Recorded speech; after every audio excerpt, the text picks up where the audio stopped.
Tommy was on the N train. A little girl across the aisle was screaming bloody murder. Her mom ignored her. Tommy walked to the end of the car. The screaming continued. At the next station, he got into a different car. The train took off. 4 young men said, "It's showtime!" They turned on their boombox and started breakdancing in the aisle. They shouted and clapped. Tommy walked to the end of the car. Noise, noise, and more noise, he thought. He got off the train at the next station. Standing on the sidewalk, he heard a brief ringing sound in his ears. He looked at the traffic. He looked at some people talking nearby. He couldn't hear a sound. No honking horns, no voices. What's going on, he wondered. Have I gone deaf? Have I had a stroke? Please, God, give me back my hearing, he prayed. She liked a certain plant in the Manhattan flower shop. The clerk said it was $400. She said, "I want this delivered to a restaurant. Today is its grand opening, but I must be there before the plant arrives. So, can you call me at work when it leaves your shop? That way I'll have enough time to get from my office to the restaurant before the plant arrives." He said, "Certainly. The delivery truck will make its last run about 3:30, but I'll be sure to call you the minute the driver leaves." She said, "Thank you. You have no idea how important that phone call is." At 3:30 she called the shop. "Is the driver about to leave?" she asked. The clerk said, "He left about 15 minutes ago." She said, "What? You were going to call me." He said, "I'm sorry. I've been tied up with customers." She and her boyfriend are actors. They've been together 3 years. She was recently seen kissing the director of her last movie. They were holding each other tightly. Photos of this kiss went on YouTube. She apologized. She said, "I'm so sorry. Nelson is the love of my life. He's the greatest guy I've ever met. We love each other so much. I don't know why I kissed Ricky. He was just holding my hand. Then he hugged me. Then he kissed me. It was just a little kiss at first. Then it became a long kiss. I don't know what came over me. I totally lost all of my self-control. I can't believe I was so stupid. I can't believe someone was nearby with their stupid camera." All I can do is ask for Nelson's forgiveness. A reporter asked Nelson how he felt. "I'm out of here," he said. There were 6 lines in the supermarket. 5 shoppers stood silently in 5 lines. 3 shoppers stood silently in the 6th line. Bob went to the 6th line. The old man in the front of the line was talking to the cashier. The cashier nodded her head. Then she said, "Price check." She stood there holding a can of peas. A little bit later, a coworker came by. The coworker grabbed the can of peas and went to the canned goods section. Bob backed out of the line. He went to another line. The cashier took all the money out of the cash register. She started counting the $20 bills. Another cashier stood nearby, waiting to start her shift. Bob backed out of that line. He went to another line. The cashier saw him get in the back of the line. "I'm sorry, sir," she said. "This line is closed." They were at a small Japanese restaurant on 2nd Avenue. "You're a very lucky man," said Sylvia. William said, "Is that so?" Sylvia asked, "Do you know why you're a very lucky man?" William said, "I'm not sure. Because I have a good job?" Sylvia said, "Because Laura is your wife. That's why you're a very lucky man." William said, "You're so right. I am very lucky to have Laura as my wife. In fact, I'm not just very lucky. I'm the luckiest man in the world. I have the best wife in the world." A man sitting at the next table said, "You have the best wife in the world? I beg to differ. I have the best wife in the world." A man at another table said, "Neither of you are correct. I have the best wife in the world, and I have the photos to prove it." Patrick got on the R train. It was crowded. He saw a space to sit. It was next to a well-dressed older woman. He squeezed in on her left. He started reading his magazine. She started digging in her left ear. She finished digging. She rolled something around between her finger and her thumb. He tried not to watch. Her finger went back to her ear. She dug some more. She rubbed her finger and thumb together again. He couldn't believe it. Was she gonna do this all the way to Bay Ridge? Did she think she was at home in her bathroom? She got off at the next stop. Patrick felt much better. For an instant, a huge fat man squeezed himself into the just vacated space. The man made loud noises as he breathed through his mouth.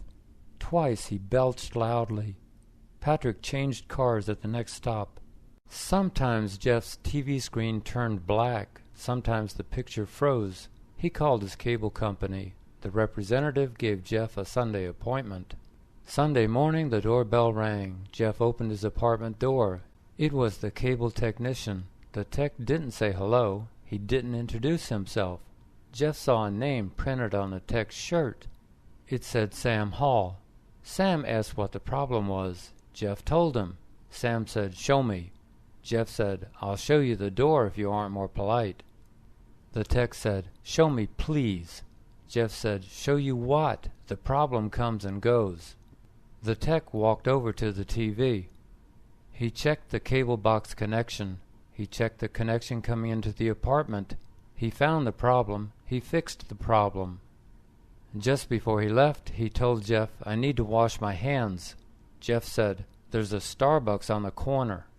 He was riding the LIRR to Oyster Bay. He saw beautiful scenery everywhere, but he also saw graffiti everywhere.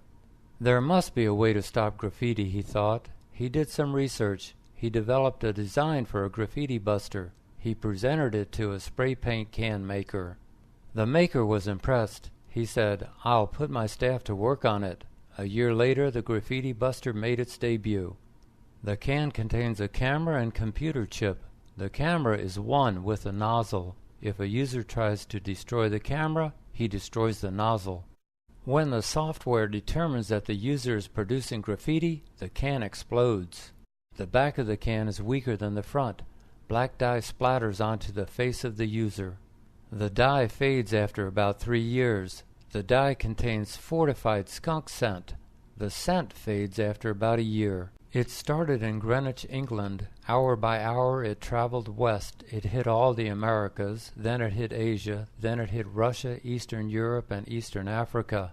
In just 24 hours, nobody in the world was talking. People were still moving their mouths, hoping that sounds would come out, but no sounds came out. Not a word, not a syllable, not a grunt. Dogs were still barking, cats were still meowing, and birds were still chirping, but humans were silent. Doctors worldwide were baffled. There was no sign of disease. People's mouths and throats were normal. Doctors scratched their heads. People reluctantly adjusted. They started carrying pens and small notepads with them. They learned sign language. Nostalgically, they watched recorded movies and TV. They listened to recorded books. But there were no more live conversations. Yet there was still hope. Every day people sent silent prayers to heaven. The two friends were talking. John said, "At dinner last night, your breath was killing everyone. Did you see Joe slide his chair away from the table when you talked? He told me he was never going to sit at the same table with you again." Brad said, "What can I do about it? Should I be chugging mouthwash between bites? I know I've got bad breath. I've seen a dozen dentists and bought 10 dozen breath products. Nothing seems to work for me. It's like you and your dandruff. You've seen lots of doctors and used lots of shampoos, and nothing's worked. And who's Joe to talk? He's good for a fresh zit almost every day. How pleasant is that to look at during dinner? We're all cursed in one way or another." John said, "But we're all blessed compared to Bill. He's got bad breath, dandruff, and acne." He went to DMV at 8:30 a.m. to renew his learner permit. He stood in line. He received ticket B211. How can the number be so high the first thing in the morning, he wondered. He sat on a bench and looked at the electronic board. It said A345, B208, C601. He watched and waited for the numbers to change. About 15 minutes later, his number appeared. He went to counter 25. He said hello to the DMV clerk. The woman ignored him. Figuring she hadn't heard him say hello, he said, "How are you today?" She ignored him. She examined his application form. She said, $22.50. He put $22 on the counter. She said, "I said $22.50. He put 50 cents on the counter. She gave him his interim permit. He left DMV. I'd hate to see how nasty she is at the end of the day, he thought. Sally and Jean were running late. It was a hot summer evening.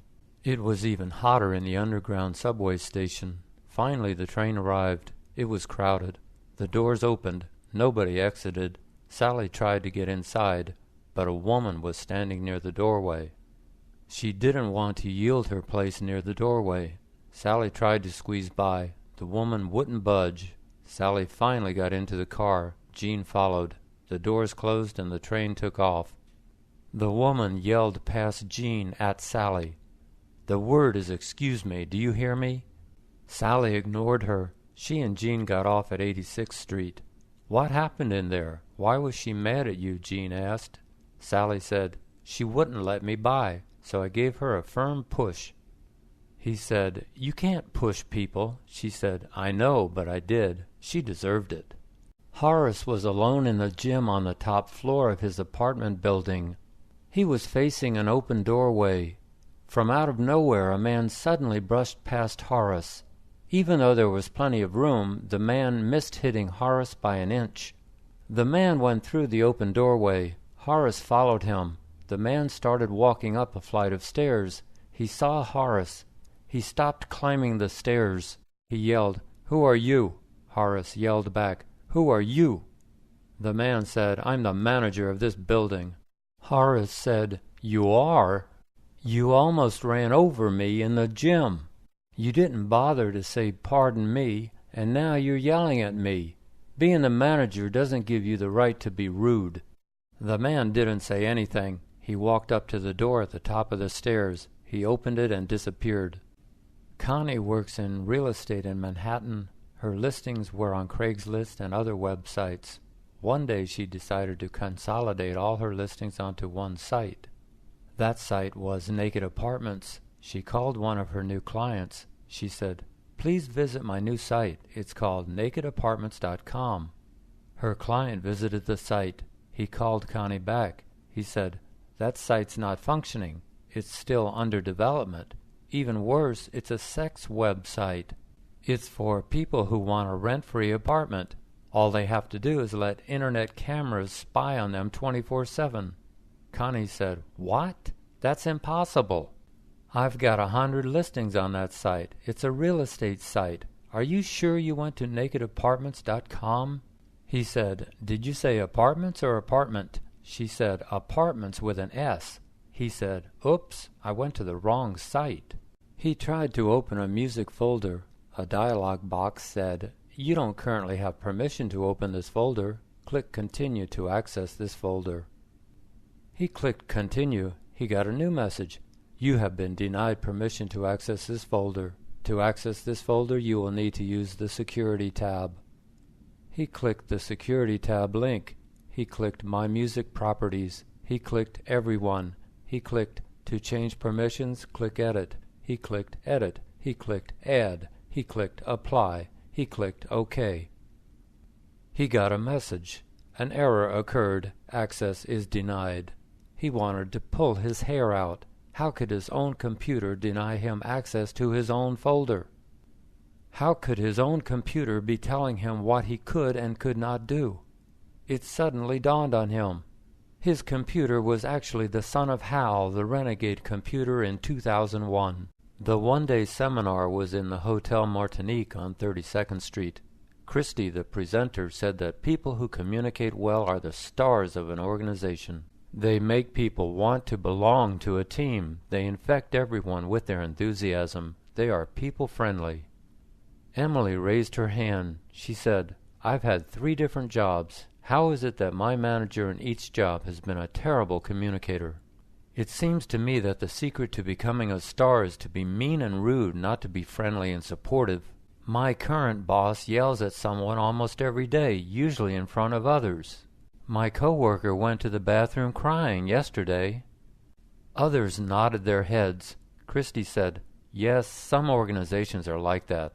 All they communicate is fear. There's not much you can do when your boss is a jerk. Either hang in there or move on." The man was walking his dog on the south side of 29th Street. The dog stopped. The man stopped. The dog squatted. It did its business. The man gathered the poop into a plastic bag. He and the dog started walking. Naomi said, "Excuse me, you're supposed to curb your dog, you know. That means your dog should pee and poo in the street, not on the sidewalk." "Look at that ugly brown stain on the sidewalk." He said, "It'll wash off in the rain. I'm not going to bring a scrub brush with me to scrape off poo stains." She said, "You don't have to. Just curb your dog. This beautiful city is an extension of your home. You don't let your dog poo on your living room floor, do you? Then why do you let it poo on the sidewalk? The sidewalk is part of your extended home." The two spirits were talking. "I'm bored." "Who shall we be today?" asked Boo Boo. Nono said, "Why don't you be Jack and I'll be Jill?" Boo Boo agreed.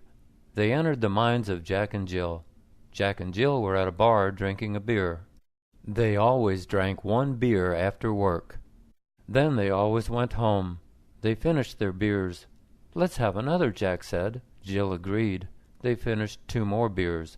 "Let's have another," said Jill. Jack agreed. They drank 5 beers each before they left the bar. They were laughing and talking loudly on the subway home. A man said, "Quiet down." Jack said, "Do you want to fight?" Jill said, "Yeah, do you want to fight?" The man went back to his book. The next day Jill asked, "Why did we drink so much last night? Why did we challenge that guy? That's not like us." He dropped his glasses on the bathroom floor. They didn't break. They looked okay. A few days later, his right ear started hurting. He took off his glasses. The pain stopped. He put the glasses back on. The pain came back. He went to an eyeglass store. He told the worker his problem. She adjusted the plastic temple for him. He put the glasses on. They felt okay. An hour later, his ear hurt again. The adjustment hadn't worked. He went to another eyeglass store. The worker adjusted his glasses. That adjustment didn't work either. His ear was killing him. He took his glasses off every 10 minutes to get relief. At home one day, he boiled some water. He put the temple into the water. He bent the temple himself. He tried on the glasses. They felt okay. The next day, they still felt okay. His ear stopped hurting. They were at a deli in Lower Manhattan. They ordered a ham sandwich with the works. The worker behind the counter was wearing plastic gloves. They watched him put ham, onion, tomato, and lettuce on each roll. He put the rolls on paper plates. He handed them their plates. Then he wiped his gloved hands on his apron. They went to the cashier to pay. The cashier was also wearing plastic gloves. She took their money. She gave them their receipts and change. They found an empty table. He asked, "Do you think they wear the same gloves all day long?" She said, "I hope not. They probably put on new ones after they take breaks or use the bathroom." He said, "I bet plastic gloves are as germy as ordinary skin. The only thing good about gloves is that people can't pick their ears or noses with gloves on." His daughter went off to college. "Don't do anything stupid, and don't follow the crowd," he told her. She said, "Of course not, Daddy. You know how smart and independent I am." He crossed his fingers anyway. She came home during Christmas break. She asked, "Do you remember telling me not to do anything stupid?" He said, "You didn't get married, did you?" She said no. She turned around. She pulled up her long hair. He saw a tattoo on the back of her neck. It was a red rose. "What do you think?" she asked. He said, "I think it's stupid. First of all, a tattoo disfigures your body. If God wanted you to have a tattoo, he would have given you a birthmark. Second, why did you get a tattoo that you can't even see? What's the point?" She said, "That's where all my dorm mates have theirs." Grandma heard sobbing. She knocked on Nellie's bedroom door. "Can I come in, honey?" Grandma asked. Nellie said yes.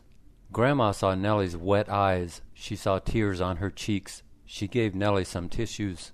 Nellie dried her eyes and blew her nose. Honk. "What's the matter, honey?" asked Grandma. Nellie said, "The junior prom's in 1 week. Nobody has asked me to go to it. I'm such a plain Jane. I'll never be pretty. I'll never be popular. No boy will ever date me. I'll never get married. I'm gonna die an old maid." Nellie started sobbing again.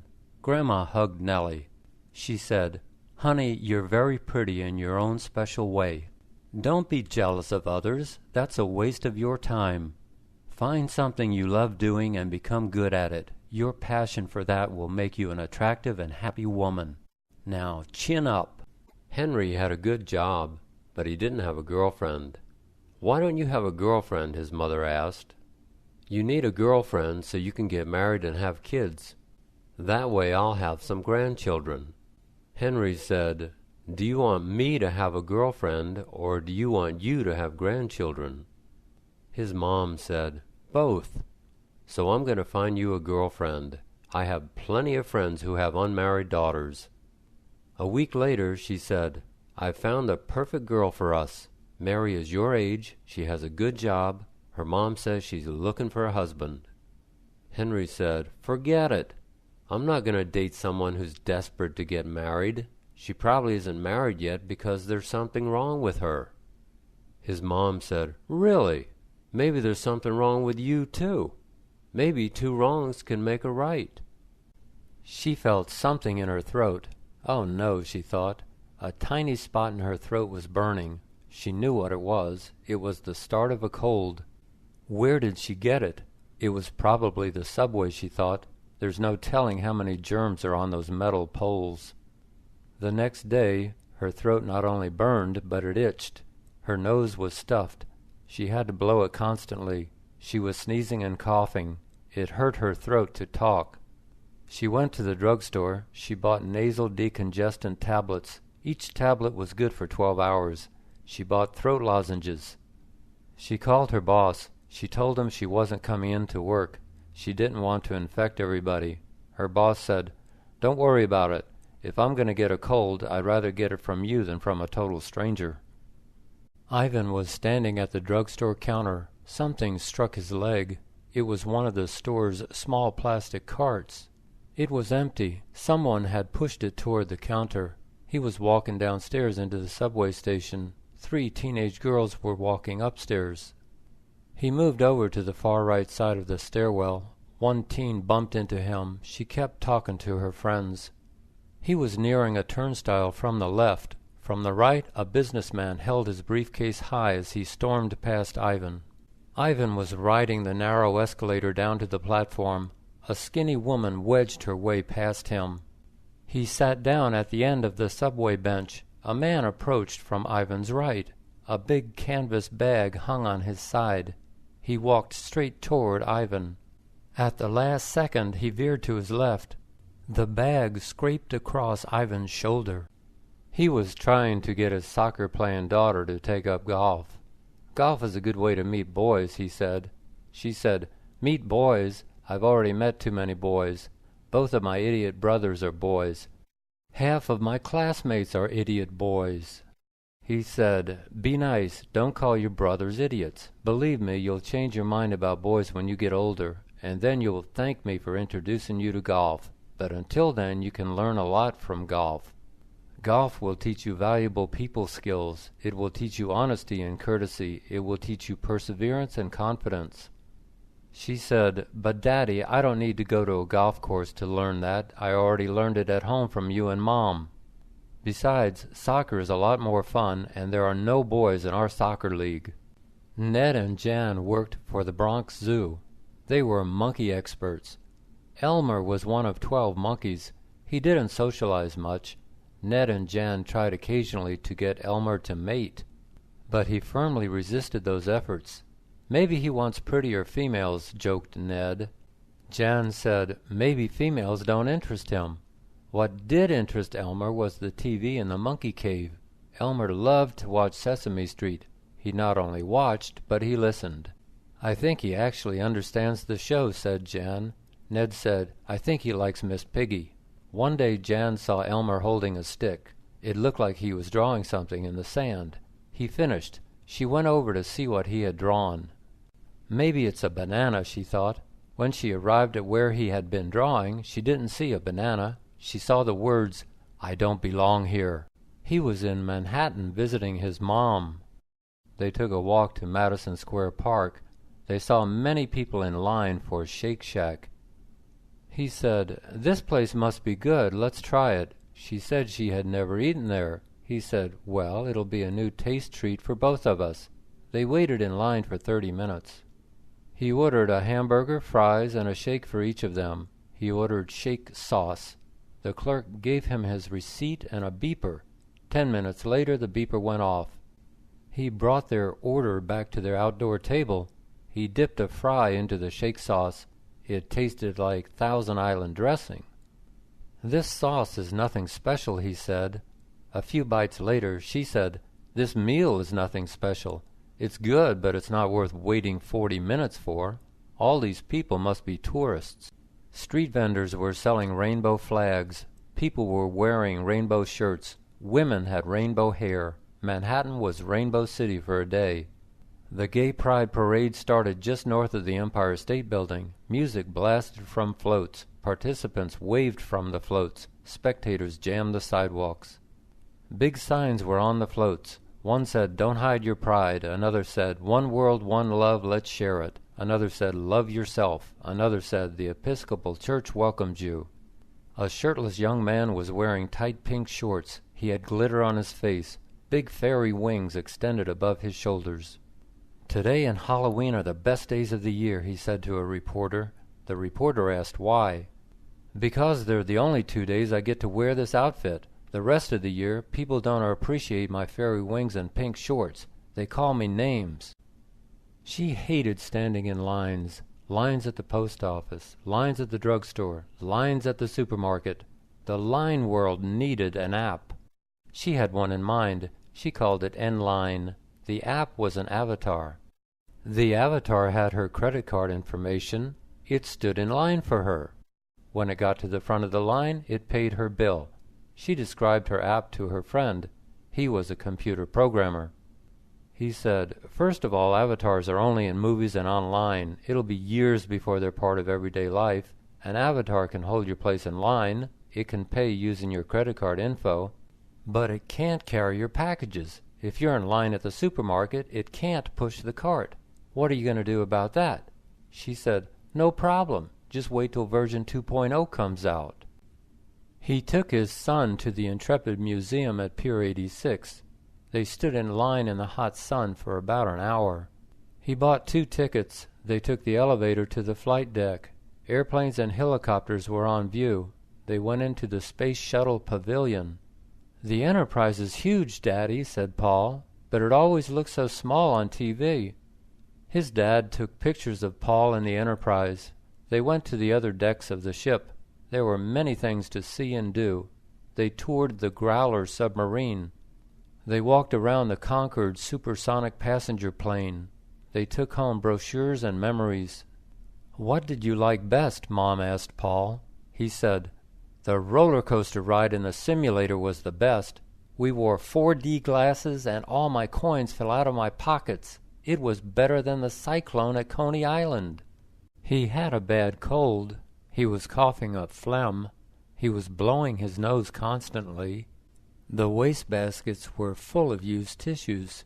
He was taking nose drops and cold tablets. They weren't helping much. The cold would have to run its course. It was breakfast time. He opened the refrigerator. He started coughing. He couldn't stop. His wife came running. She saw him coughing. She saw the open refrigerator. "Close the door," she yelled. He closed the door. He kept coughing. She waited till he stopped. "What's the matter with you?" she asked. "All your germs are going into the fridge. You're infecting all the food." He said, "The food? What about me? Aren't you worried about me?" She said, "Why would I be worried about you? All you have is a cold. I heard you coughing. I suspected you were coughing on our food, and I was right." The golf tournament was on Long Island. Tiger Woods was competing with other professional golfers, including Phil Mickelson. It was Sunday, the day of the final round. Thousands of spectators were all over the golf course. TV cameras were everywhere. When Tiger swung, some spectators yelled, "In the hole!" When Phil swung, some spectators yelled, "You're the man!" Most spectators watched the golfers quietly, except to clap or cheer or groan. Some spectators yelled mean things. One spectator yelled, "Don't choke, Phil." Another spectator yelled, "Hit it into the lake, Tiger." One spectator sounded confused. He yelled, "Hit a home run," over and over. A woman told him, "This is a golf tournament, you know, not a baseball game." He said, "I know, but I told my friends I'd be here. They're at home watching on TV. I told them I'd yell something stupid so they'd know it was me." Maria was from Spain. Alex was from Cuba. They'd met in a Queen's ESL class. They decided to get married. He invited her to meet his parents. They liked her. His mom, Carmen, asked if Maria was going to go to college. "Why would I go to college?" Maria asked. Carmen said, "So you can get a good job here in America." Maria said she was returning to Spain the following year. She had a good job waiting for her there. Plus, all her family lived there. Confused, Carmen asked, "How can you two be together if you're in Spain and Alex is here?" Maria said Alex was going to move to Spain with her. "Our son is going to leave us?" asked Carmen. Maria said yes. "But we'll come visit you every year," she promised. Alex was busy talking to his dad. Carmen said, "Alex, we need to talk." On Sunday, 40,000 spectators were on a Long Island golf course. They were rooting for or against some of the world's best professional golfers. While most spectators watched the tournament quietly, a few were loud and obnoxious. On the course and on TV, people could hear occasional jeers when a golfer made a bad shot. They could hear someone yell, "Hacker!" They could hear someone yell, "Go in the water!" A TV commentator said, "Well, we are in New York. New Yorkers always speak their mind." They learned that on the city's mean streets, so their frank remarks don't surprise us. John was watching TV with a friend. John said, "That's not right. He makes it sound like all New Yorkers are rude." "That's not true. Most New Yorkers are polite. He shouldn't paint us all with one brush." John's friend said, "Ignore him. He's your typical overpaid TV commentator." Bill, Bob, and Ben were talking about their wives. Bill said, "My wife is the world's biggest complainer. She complains about everything. If I leave a speck of toothpaste in the bathroom sink, she complains. If I wait too long to take out the trash, she complains. If I come home 5 minutes late, she complains." Bob said, "You're a lucky man. At least your wife's talking to you. My wife reads everything that's printed. Her nose is always buried in a book, a magazine, or a newspaper. To get her attention, I'd have to get myself printed." Ben said, "You guys should have married my wife. She never complains. She's a great listener. And she's active in our local community. What more could a man want?" Bill and Bob stayed married to their wives until they died. Ben got divorced when he discovered his wife was cheating on him. Abe was a designer. He worked in a building across the street from the Empire State Building. He was upset with his co-worker, Isaac. He thought Isaac was stealing his designs. Abe confronted Isaac. Isaac said, "What are you talking about? I've never stolen your designs. I don't even like your designs." Abe said, "If you ever steal another design of mine, I'll kill you." Isaac told the boss, "I'm quitting." The boss asked why. Isaac said, "Abe threatened to kill me. I think he's crazy enough to try it." The boss fired Abe. A year later, Isaac was smoking a cigarette outside his building at noon. Abe walked up to him. He shot Isaac twice. A plainclothes cop yelled something at Abe. Abe pointed his gun. The cop shot him dead. Shocked, a nearby tourist said, "I thought it was just actors rehearsing. But then they didn't get up." "Everybody talks about the weather, but nobody does anything about it," he said. "Until now, my invention can change the weather. Just aim it at the sky and push a button. There are buttons for rain, sun, and snow." His wife said, "That sounds too good to be true. How do you know it works?" He said, "Well, it works in theory. Let's go outside and see if it works in the real world." They went outside. It was a sunny day. He pointed his invention at the blue sky. He pushed the rain button. The sky turned black. It started to pour. The streets started flooding. She yelled, "Turn it off! Turn it off!" He said, "I can't. I forgot to install an off button." She yelled, "Push the sun button." He did. The sun came out. The sky turned blue. "We're going to be very rich," he said. A Washington, D.C. official said, "It's costing too much to clean men's rooms in our nation's capital. Pee is everywhere. It's all over the floors. It's all over the urinals. It's all over the toilets. It seems like it's everywhere except in the urinals and toilets. Our men's rooms are unclean and unsafe. You can slip and fall. The odor can make you gag. We have to clean most men's rooms 3 times a day. We clean most women's rooms only once a day. We're proposing a new regulation. Men must sit down to pee. No more standing up. We'll replace the urinals with toilets and stalls. Our goal is for D.C. to have men's rooms that are pee-free. Our goal is to have men's rooms in D.C. that residents can stand up and be proud of. Then everyone might stop comparing our men's rooms to New York subway stations." They got into the elevator. Fred pushed the 12 button. A middle-aged woman rushed in. She pushed the 11 button. Her hair looked dirty. She was wearing a faded dress, socks, and shoes. One sock was white. The other was red. "At least her shoes match," thought Marcia. "I've never seen you two before. Do you live on the 12th floor?" the woman asked. They nodded. "I have very loud neighbors above me," she continued. "They have heavy feet. I think he wears boots in the apartment. I think she wears high heels." She looked at Marcia's high heels. She asked, "What apartment do you live in?" Fred said, 12A. She asked, "Are you sure?" Fred nodded. She said, "I live in 11B, so it's not you. Unless you're lying. You'd better not be lying."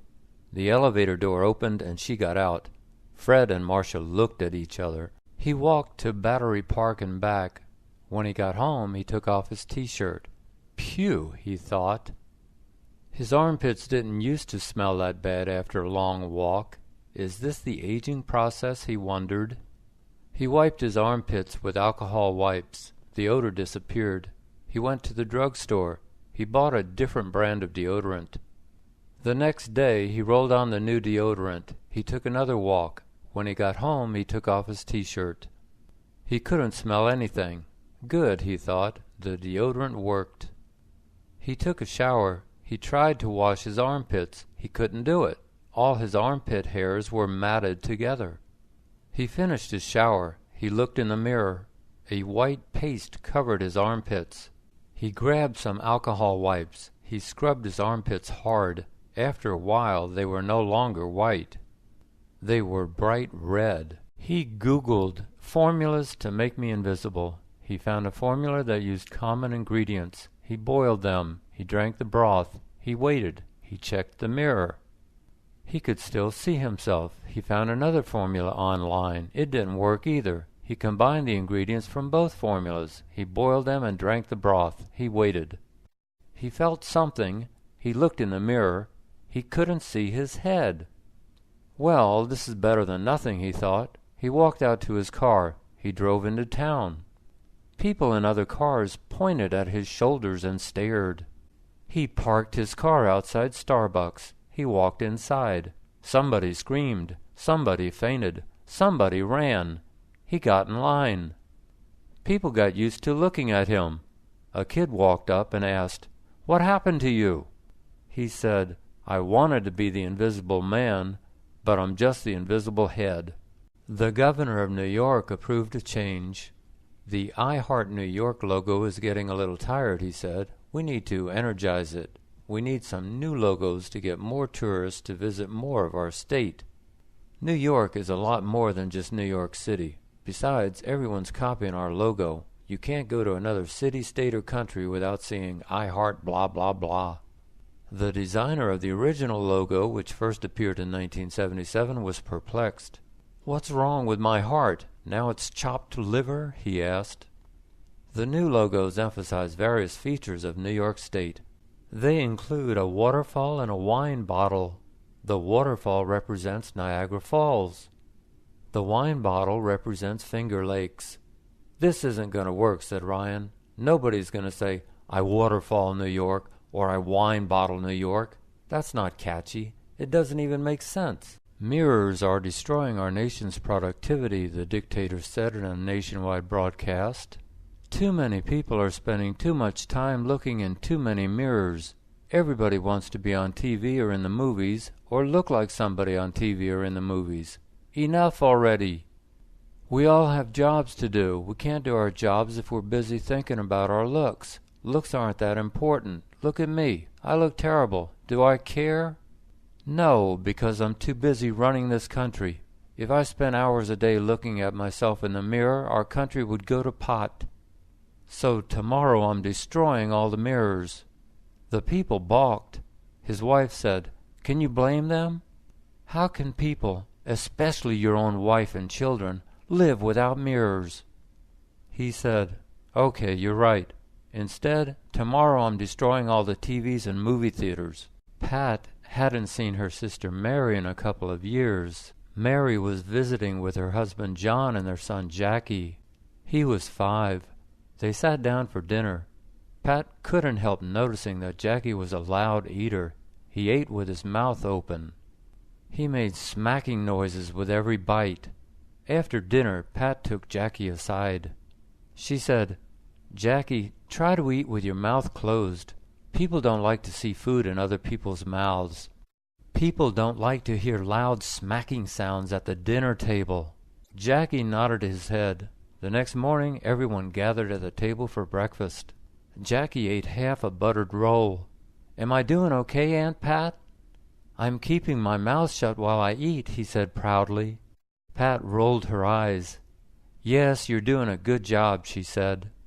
Mary and John looked at her, but didn't say anything.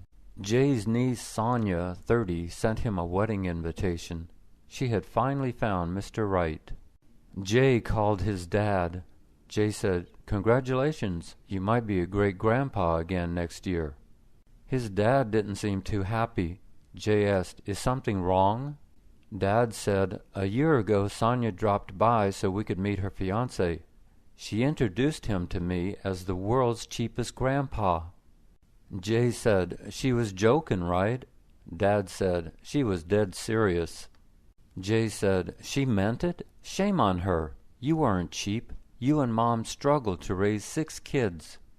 You had to watch every penny. Why would Sonia say something so mean? Mom told all her kids and grandkids at least 1,000 times, 'If you can't say something nice, don't say anything at all.' You know what I think? I think you should give Sonia a toaster for a wedding gift." He arrived at Bellevue Hospital. He went to the 2nd floor, primary care for adults. He told the clerk at 2C that he had a 2:20 appointment. He gave her his hospital card. "That'll be $20, she said. He paid her. She gave him a receipt. "Take this to 2D, she said. He gave the receipt to the clerk at 2D. He found a seat next to another elderly man. After reading 2 magazines, he heard his name called. He followed the young woman into a small room. She asked him to step on a scale. She recorded his weight. She asked him to sit down. She put a blood pressure cuff on his right arm. She started the machine. The cuff tightened and then loosened. She took it off. She said, 125/85. He said, "That's fine, isn't it?" She said, "Yes, it's fine for someone your age." Auntie was Betty's client. Betty invited Auntie over and made a Chinese dinner for her. Auntie loved it. She said, "This is the best Chinese meal I've ever eaten in Manhattan." She even asked to take all the leftovers home. During the meal, Betty had regrettably told Auntie that her boyfriend was unemployed and on Medicare. Auntie said, "Your boyfriend is old and poor? Why are you still with him? You're so young." I have the perfect man for you. He works in real estate just like you. He's very successful, and last but not least, he's your age." Betty said she wasn't interested. Auntie ignored her, saying, "He's my son, of course. If you marry him, you can move into my house with us. I have a huge kitchen. You'll love it." Auntie doesn't give up easily. She still calls Betty every few months. Betty never returns her calls. Her seat was 28E. It was between an old man and a young man. Her flight was from L.A. to New York City. She hadn't slept much the night before. The sofa in her son's small apartment had been very uncomfortable. He had offered her his own bed, but she had refused. On the plane, she asked the flight attendant for another blanket. He said there were no more. The old man offered her his blanket. She thanked him. The young man's head had already disappeared under his blanket. The plane took off. Even covered with both blankets, she was freezing. When the plane finally landed, she held a blanket up to the light. She could see light through the blanket. These blankets are like tissue paper, she thought. She tried to tear the blanket. It tore easily. She tore both blankets into little pieces and left them on the airplane seat. Laurie had beautiful blue eyes, but she was born blind. Her parents didn't know this at first. Then they began to notice things. If they moved a finger from her right to her left, her eyes didn't follow it. When they smiled at her, she didn't smile back. When they made funny faces at her, she didn't respond. When they held a rattle in front of her face, she didn't reach for it. But if they shook the rattle, her hands moved toward the sound of the rattle. Laurie reacted to sounds but not to sights. Something was wrong. They took her to the doctor. He examined Laurie. He said she was incurably blind, but her pretty eyes looked perfectly normal. When she entered first grade, she told a classmate that she was blind. Her classmate looked closely into her eyes. He said, "Are you sure? You don't look blind." Bob pushed the power button on his laptop computer. Nothing happened. What? He wondered. He pushed it again. Nothing happened. He pushed the button again and again. Finally, after maybe 50 pushes, the button worked. The little blue light came on. A few minutes later, he was online. Everything was okay, everything except the power button. The next day, he pushed the button again. Nothing happened. Finally, after about 50 pushes, the button worked. This went on for a week, 50 to 60 pushes to turn the computer on. Finally, Bob visited a computer repair shop. He told the technician about the power button. Bob said that his computer was 7 years old. The technician said it would cost $50 to $150 to repair the power button. "You should buy a new computer," he said. "Don't spend money on a 7-year-old computer. You never know what might go wrong next." Bob went to another computer repair shop. The technician told him pretty much the same thing. Bob went to Office Stuff and to Paper Clips. He saw an HP laptop that he liked. It was on sale at both stores, but it was cheaper at Office Stuff. He went back to Office Stuff. He told the salesman, Joe, which HP model he wanted to buy. Joe asked him if he wanted antivirus software or Microsoft Office with the laptop. Bob said no. He said he didn't have enough money to buy extra stuff. Joe asked if he wanted computer insurance. "If anything goes wrong within 2 years, we'll fix it free or give you an equal replacement. It's only $99, Joe said. Joe didn't mention that it was actually $99.99. He didn't mention that tax would make it $108.86. Bob thought about the extra money. Insurance might be a smart buy. Bob had had plenty of problems with his old computer. He said he'd buy the insurance. "You probably want us to make recovery disks, too," said Joe. "If anything goes wrong, you'll need them to restart your computer. The insurance doesn't include the disks. We'll make you a set for only $30. Bob rolled his eyes. He said okay. He gave Joe his credit card. The grand total was $713. Joe said to come back in 2 hours. The recovery disks would be ready by then.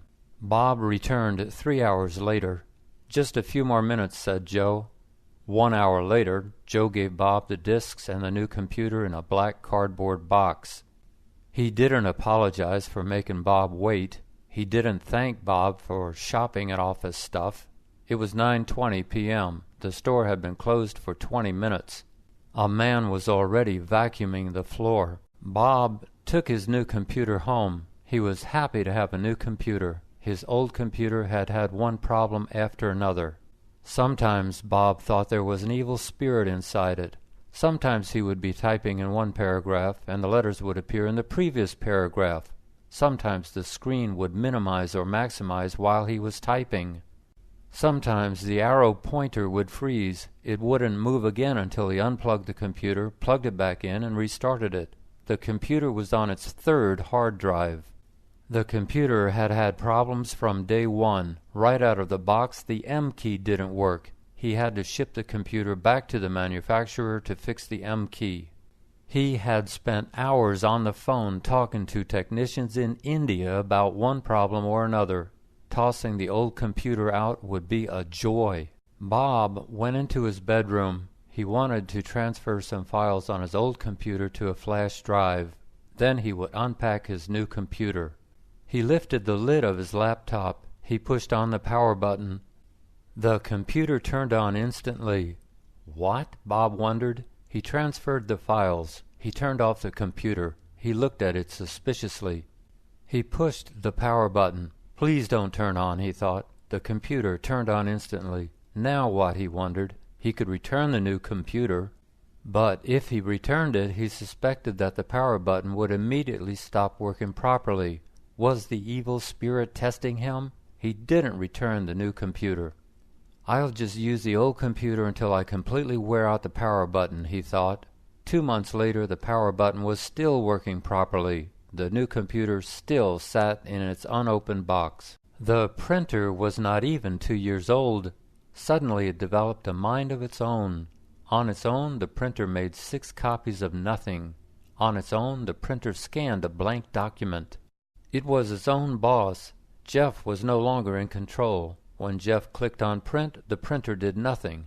New technology is just new problems, Jeff thought unhappily.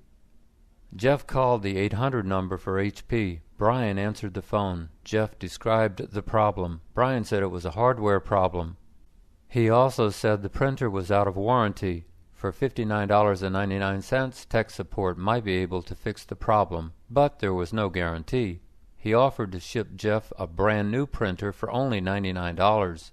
Shipping is free, Brian said. Jeff didn't know if he wanted another HP printer. Thanks, but let me think about it, he told Brian. Jeff said goodbye. Jeff decided to try an older printer that he owned. He hadn't used it in a couple of years. He dusted it off. He inserted the installation disk. The disk started spinning. The software failed to install. He tried again. It failed again. He called HP support. Benjamin answered. Jeff described the problem. Benjamin said Jeff's printer was out of warranty. He said it was almost obsolete. He said tech support might be able to fix the problem for $59. He said Jeff should buy a new printer for only $99. Shipping was free. Jeff said thanks, but he'd think about it. He said goodbye. He called New York City's 311 number. Laura answered. He told her he had 2 dead printers. How could he dispose of them? She said, well, until 2015 you can just throw them into your regular trash. But take out the ink cartridges first. Jeff thanked her. Jeff went online. He looked at $99 printers. Canon had a Pixma MX410. It was an all-in-one printer. He read the reviews. They were good. Plus, the Pixma was reduced to $79. That would save him $20. It was 9 p.m. Saturday. He had just spent 5 hours trying to fix 2 old printers and finding a new printer. Life was a lot simpler when all we had was typewriters, Jeff thought. Sunday afternoon he called the Staples on 35th Street. He asked if they had the MX410. They did. Jeff walked over to the store. The printer was big and heavy. It was also $99. I thought it was reduced to $79, he told the worker. It was, said the worker, but all our sales end Saturday night. Jeff thought about going back online. Was the money he could save worth the extra time? He paid the extra $20. It was 8 a.m. It was the first day of training. The trainer, Earl, introduced himself to everyone. Will thought Earl seemed nice enough at first. As time passed, however, Will's opinion changed.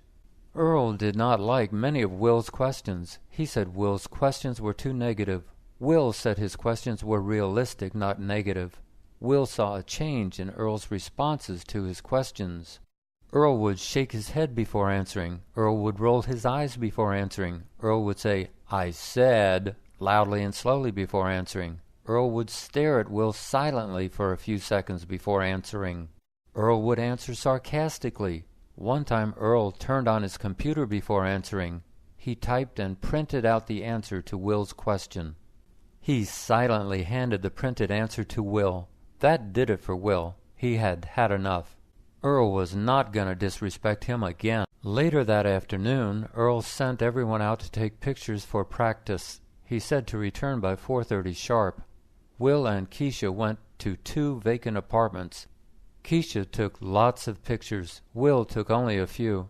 They returned to the training room at 4:27. One student hadn't returned. Earl asked where Jack was. Keisha said that Jack was outside smoking a cigarette.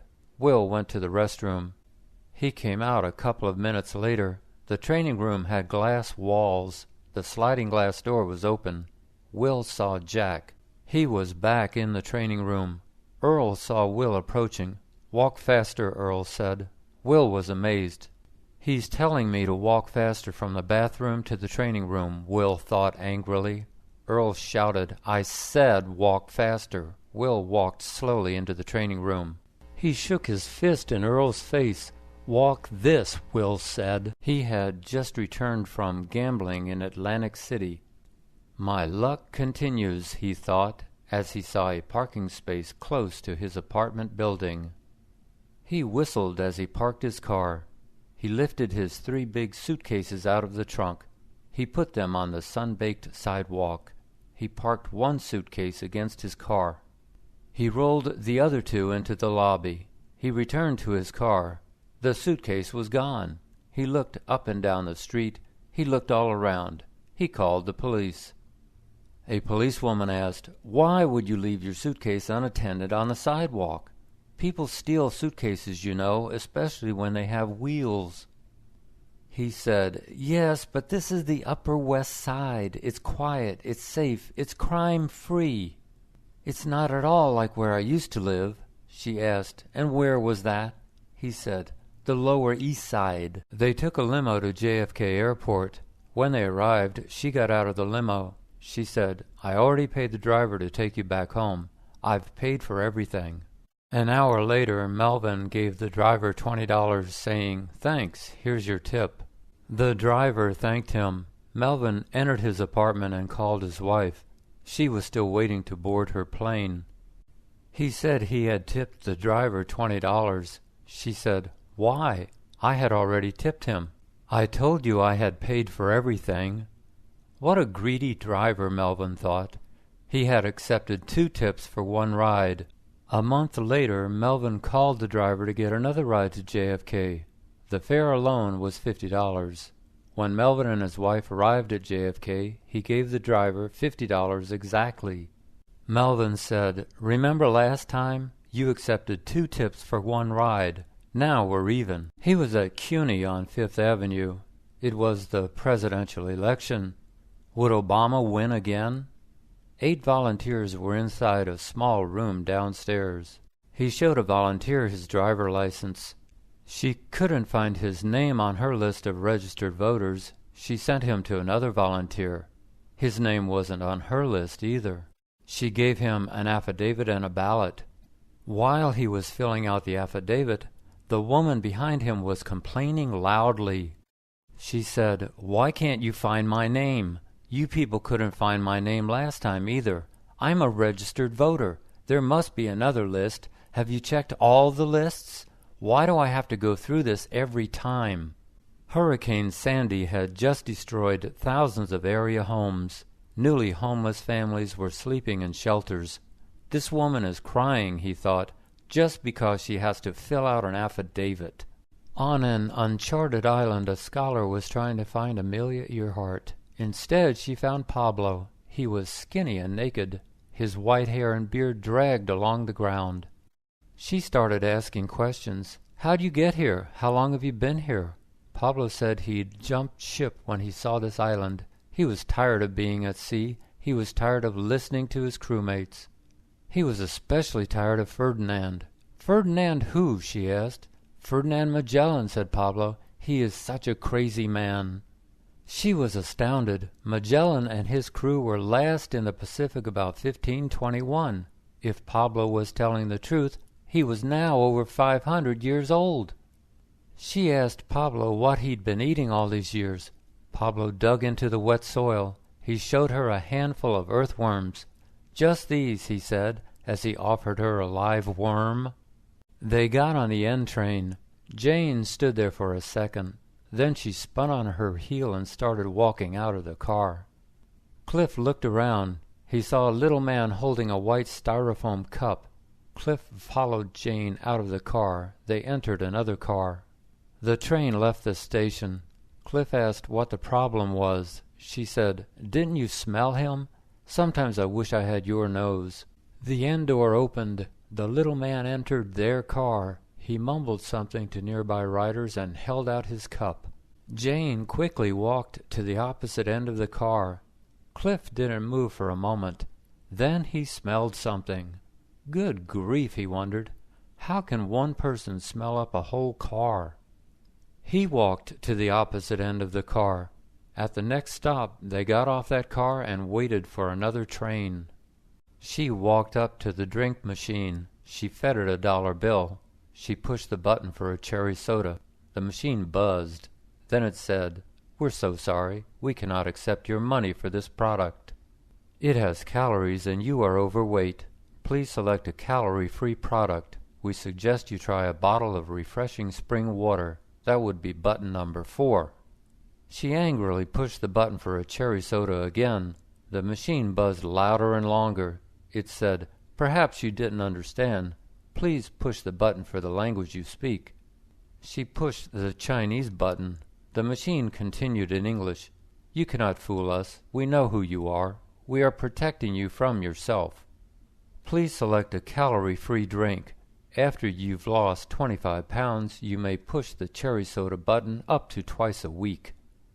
She kicked the machine hard. Twice. Kyle said, "I'm not afraid of anything."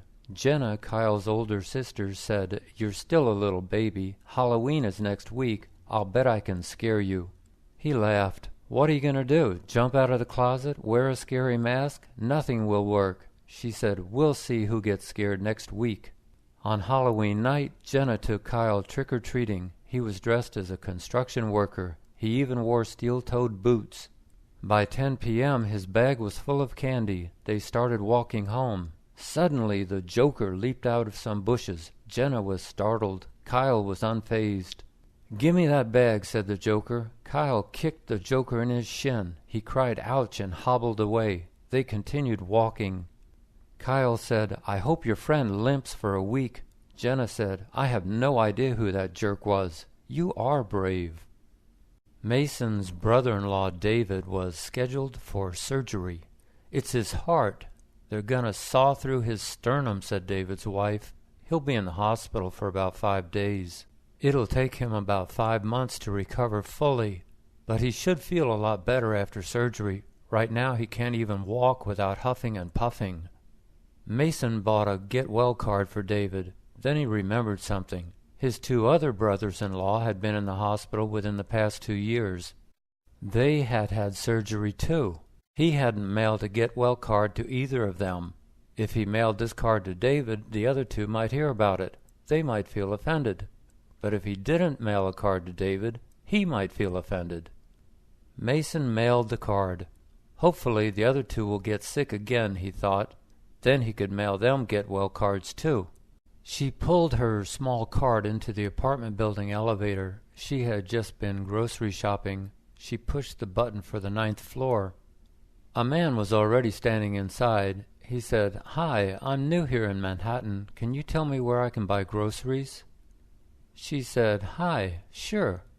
There are a few markets in this neighborhood. There's NSA over on 9th Avenue. There's Gristidis on 3rd Avenue. There's Whole Foods on 7th Avenue. There's Trader Joe's on 14th Street. There's Duane Reade on every corner almost. It sells some fresh produce and lots of other food items. And, of course, there are delis everywhere." He said, "Great, thanks. Is there any place you recommend?" She said, "Yes. Buy your produce from the street vendors. They sell the same produce as the big supermarkets, but much cheaper. That's probably because their only overhead is an umbrella or two." He bought a DVD player. He went home. He unplugged the old DVD player from the living room flat-screen TV. He hooked up the new player. He plugged the old player into the 10-year-old TV in the bedroom. His wife came home. She said, "Why didn't you just plug the new player into our bedroom TV? You always do everything the hard way." He said, "Because I couldn't. New DVD players don't use those cables with the red, white, and yellow pin connectors. They use cables with HDMI connectors, which are rectangular. I can't plug a rectangular connector into a round hole." She said, "I don't believe that." He said, "You don't believe that? What you don't believe doesn't change the facts. Some people don't believe the earth is round." She said, "Well, I'm not one of those people. I just don't believe that you know what you're doing." She wasn't getting enough sleep. She blamed him. She wanted to sleep in the other bedroom. He said, "You can't do that. Married people should sleep in the same bedroom and in the same bed." She said, "Not if one of them sounds like a farm animal." He promised her he'd try not to snore so loud. That night all went well until 5:30 a.m. She yanked his ear. "Huh?" he grunted. She said, "Your snoring woke me up." The next night all went well until 4:30 a.m. She hit him with her pillow. "Huh?" he grunted. She said, "Your snoring was even louder tonight. I'm not sleeping with you any more." He said, "You can't do that. The couple that sleeps together stays together." She said, "We're in bed together, but you're the only one who's getting any sleep. If we're gonna stay together, we're gonna sleep apart."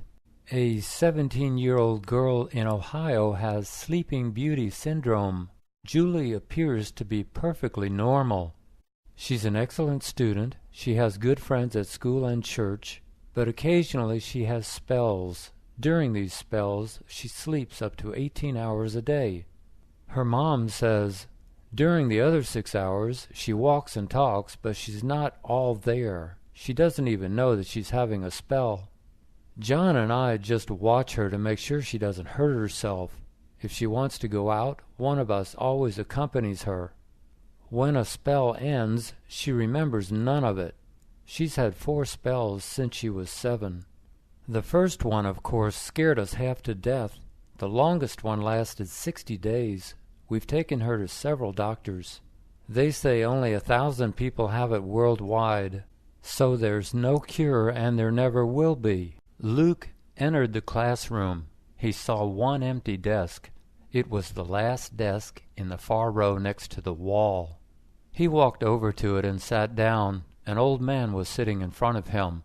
The teacher started talking. Luke started taking notes. The old man moved slightly in his seat. Moments later, Luke smelled something rotten. It was like a rotten egg. It was like sewer gas. It was a fart. The old man had farted. Luke almost gagged. "Please let that be the last one," Luke prayed. It wasn't. The old man farted silently and constantly for 50 minutes. Luke tried to breathe through his mouth. Nearby students fanned the air. Class finally ended. Later, Luke told his wife about the gas attack. "Why didn't you just get up and leave?" his wife asked. He said, "Because then people would think it was me." Lorna needed some blank CDs. At Staples, she found a Memorex 25-pack for $10. The Memorex label said, "Cool Colors." An illustration of a yellow disc and an orange disc was on the label. "That's cool," Lorna thought. She bought the cool colors and went home. She opened the pack. The entire label side of the top disc was yellow. She copied audio from her computer to 5 yellow discs. She used a black Sharpie to write the audio contents on each disc. She took the 6th disc out of the pack. The entire label side was black. What's this? She wondered. How could she use her black Sharpie to write on a black label? There were 5 black discs in the pack. Lorna called the Sharpie 800 number and explained her problem. "I'm sorry, but we don't make a white Sharpie for CDs," said the representative. "Maybe Memorex does." He held down the shift key. He tapped the letter T. A small T appeared on his computer screen. He tapped again. This time a big T appeared on the screen. "I hate this computer," he thought. Several function keys had never worked. The touchpad had become less responsive over the past year. Light taps didn't always work. Hard taps had become necessary. He rapped the touchpad so hard that he startled his wife. She was in the next room. "Did you drop something?" she asked. He said his computer wasn't working right. She asked, "Why don't you get it repaired?" He said it cost too much money. She said, "But you bought a 2-year warranty with that computer." He said, "I did?" "You're right. How could I forget that? That cost $100. He went through his old receipts. He found the warranty receipt. It had expired a month ago. The Powerball lottery is worth $550 million. Everyone is talking about it. A newspaper reporter asked an old lady what she'd do with $550 million. She said, "First of all, you news people should know better. Nobody's going to get $550 million. The winner will probably take the lump sum payment. That's only $360 million. Then the federal government and the state will take their share. The winner will take home only about $210 million. That's better than a sharp stick in the eye, but it sure isn't $550 million. The reporter said, "You're right. Let me try again. What would you do with $210 million? She said, "I know exactly what I'd do. I've been wanting to do this for years, but my husband keeps saying we can't afford it." "Well, he can't say that if we're millionaires." "I'd buy him some new underwear and make him wear it." Carol wasn't born rich, but she married rich. She wanted for nothing, yet she was always trying to get a little bit more. One day she bought a small, expensive purse. She bought it just for a party. She planned to show it off. Then she planned to return it to the store. However, after the party, she accidentally smudged the purse. When she tried to remove the smudge, it got bigger. Undaunted, she took the purse back to the Fifth Avenue store. The sales clerk went and got the manager. The manager pointed at the smudge. "What's this?" he asked. Carol said, "Oh, that was there when I bought it. That's why I'm returning it." The manager gave her a long, cold look. He said, "Madam, we would never sell a purse in this condition. If you like, I'll give you the phone number of our Midtown leather cleaner." Simon and Marie hadn't been to a movie theater in years. He didn't like theaters because of certain people. Certain people like to talk during a movie. Certain people like to kick the seats in front of them. Certain people like to eat loudly. Certain people like to hog the armrests. Certain people have loud, obnoxious laughs. Certain people are so big that people directly behind them can't see the whole screen. Marie said, "Well, maybe the theater won't be crowded." But it was. They sat down in the middle of the theater. The couple behind them ate throughout the 20 minutes of previews. They continued to eat throughout the entire 90-minute movie. They kept digging munchies out of crackling paper bags. They slurped their drinks. The movie ended. The credits started appearing on screen. Simon and Marie stood up. The man behind them said, "Excuse me, you're blocking our view." "What happens to us when we die?" Jude asked. His big brother Dylan said, "It depends on whether you're a good person or a bad person. If you're a good person, your spirit leaves your body and enters the body of an animal." Jude asked, "Which animal?"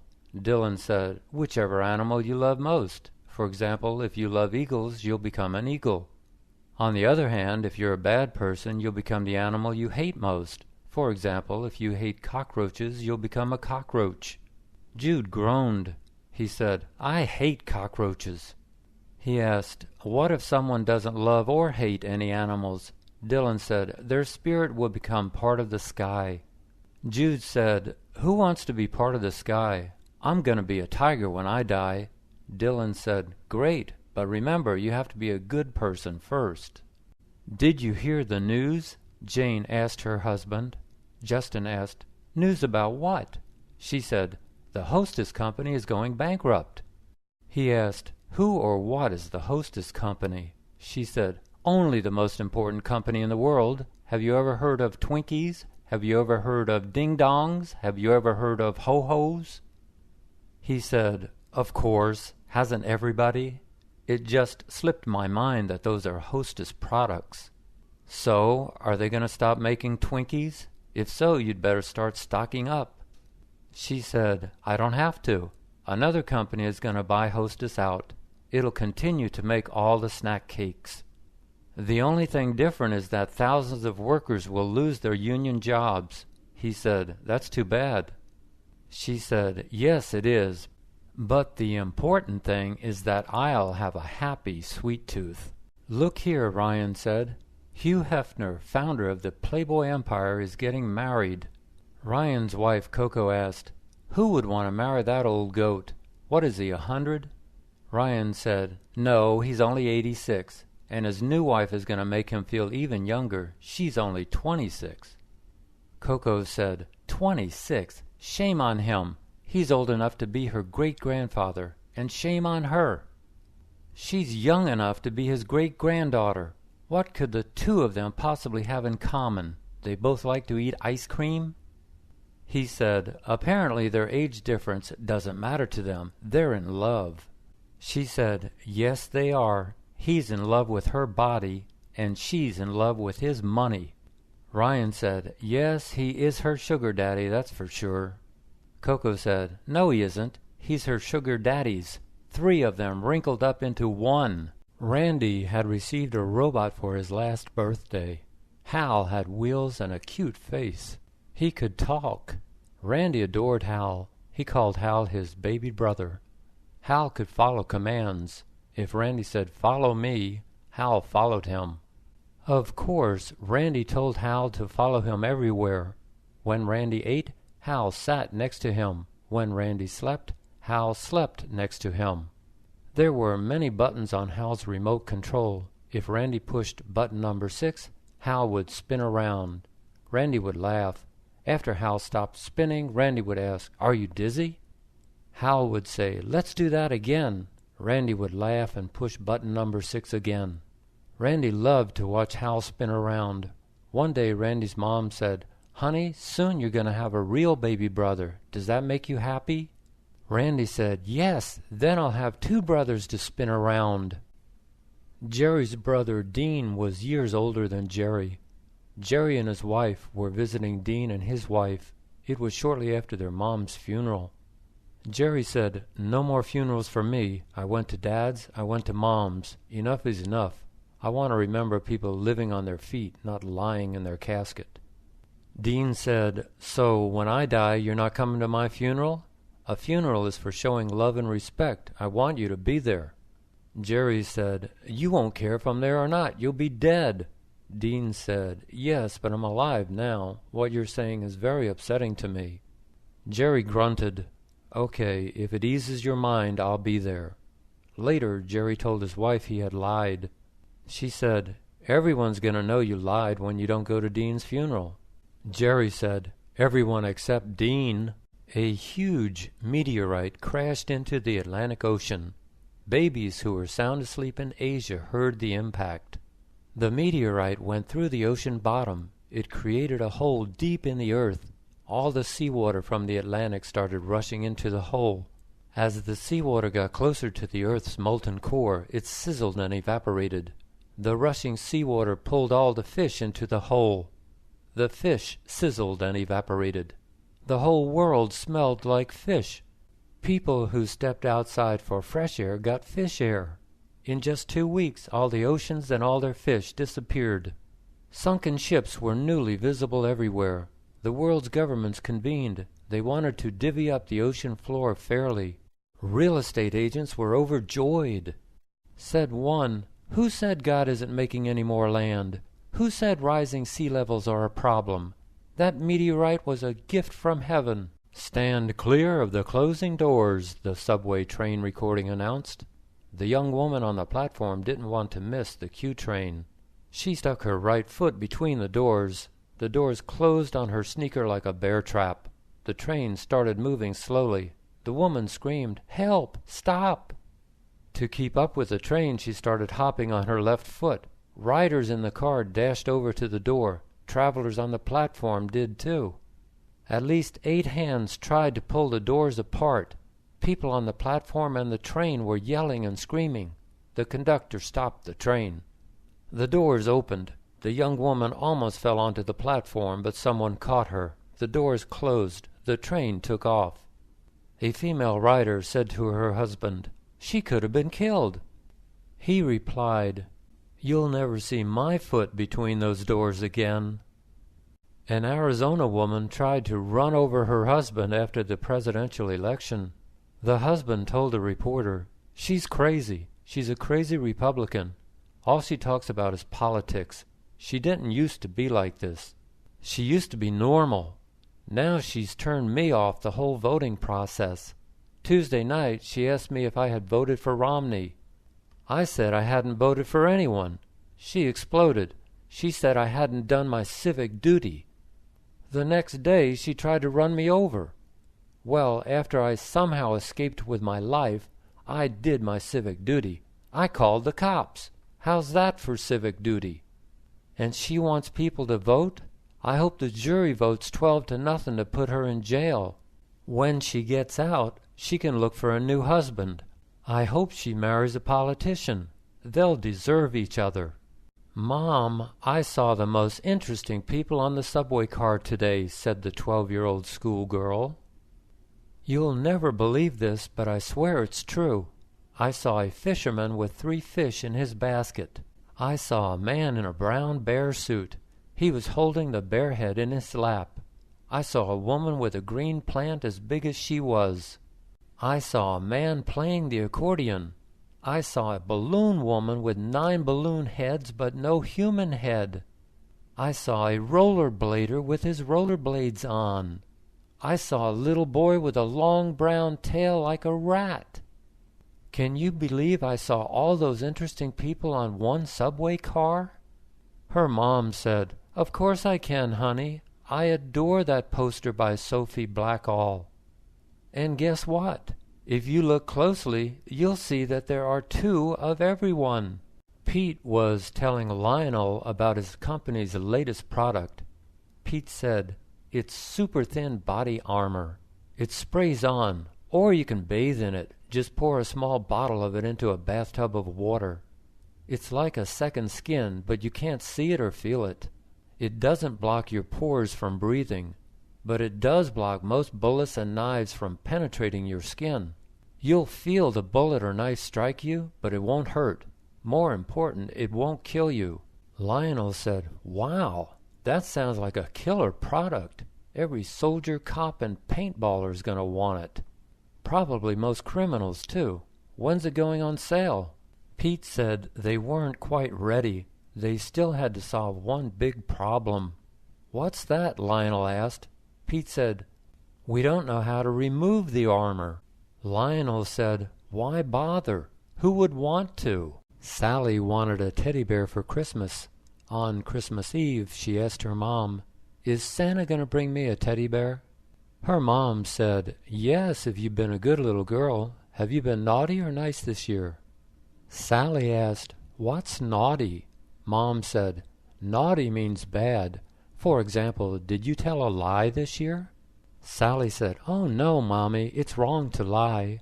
Mom asked, "Did you steal anything this year?" Sally said, "Oh no, Mommy, it's wrong to steal." Mom asked, "Did you say any bad words this year?" Sally said, "Oh no, Mommy, it's wrong to say bad words.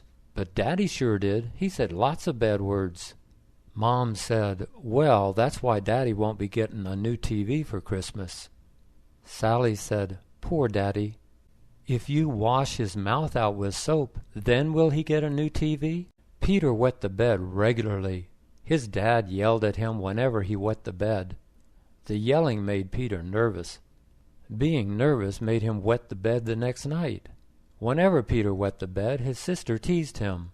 She chanted, "Peter is a pea-pot, Peter is a pea-pot." One evening Dad asked Mom, "How much longer is he going to do this?" Mom said, "I'll talk to him." She talked to him. Peter didn't wet the bed that night, or the next. A week went by. Dad said, "That's a miracle."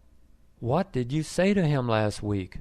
Mom said, "I said I wanted to share a little secret with him. I said you used to wet the bed just like him." He laughed. I think it relaxed him. It was a little white lie, but it worked. Smiling, Dad said, "It was a little wet lie, too." Two golfers were chewing the fat. Abbott said, "You know why Tiger wins so much? It's not because of his distance, or his shot making, or his putting, or his course management, or his patience. That's not why he wins so much. You want to know the real reason he wins so much?" Costello said, "Spit it out already." Abbott said, "Because his name is Tiger. His name instills fear into his competitors. His name empowers him. He scoffs at his competitors. Timothy, Benjamin, Arthur, Phil. What kind of names are those? You know what kind of names they are?" Costello said, "Spit it out already." Abbott said, "Sissy names, that's what." And they all know their names are sissy names. If I were going to be a golfer, I'd give myself a fierce name, like Samson Attila Geronimo. Let Tiger chew on that. He'd be Tiger Schmeiger in my book. He was big and tall and old. He was wearing jeans. His jeans reeked of urine. He walked slowly through the subway car. He stood in front of an old lady. He said, "Please let me have your seat." She looked at the floor. He didn't move. She said, "Please go away." He said, "I'll go away if you give me your seat." He laughed at his joke. She continued looking at the floor. He said, "You people are all the same." He walked to the other end of the car. "Please give me your seat," he said to a young man. The young man got up. Alarmed, the two people next to him also got up. The old man sat down. He had the whole bench to himself. He spread out his arms along the back of the bench. He grinned broadly. At the next stop, he got off. "I don't understand those people in India," Lester said. His wife Lucy asked, "What about them?" He said, "They're hungry. They're surrounded by millions of cows, but their religion doesn't allow them to eat cows. It's crazy to have all that fresh meat and not eat it." She said, "But we do the same thing in America." He said, "I don't think so. There isn't a cow in America that we don't eat sooner or later."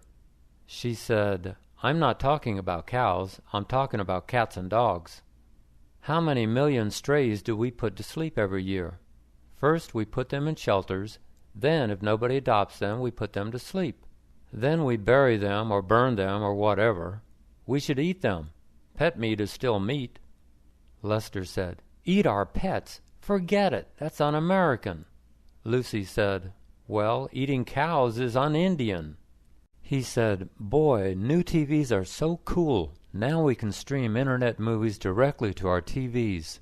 And next year, remotes will be obsolete. TVs will have voice control. We'll just say TV on and TV off. We won't have to push buttons anymore. We're definitely getting a new TV next year." She said, "Great. You'll never have to dig through the sofa for the remote again. Will our new TV have automatic volume control?" He said, "Of course not. No TV nowadays has automatic volume control. The networks and advertisers don't like it.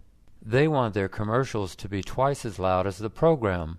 But with the new TVs, all we'll have to do is say volume down whenever the commercials start."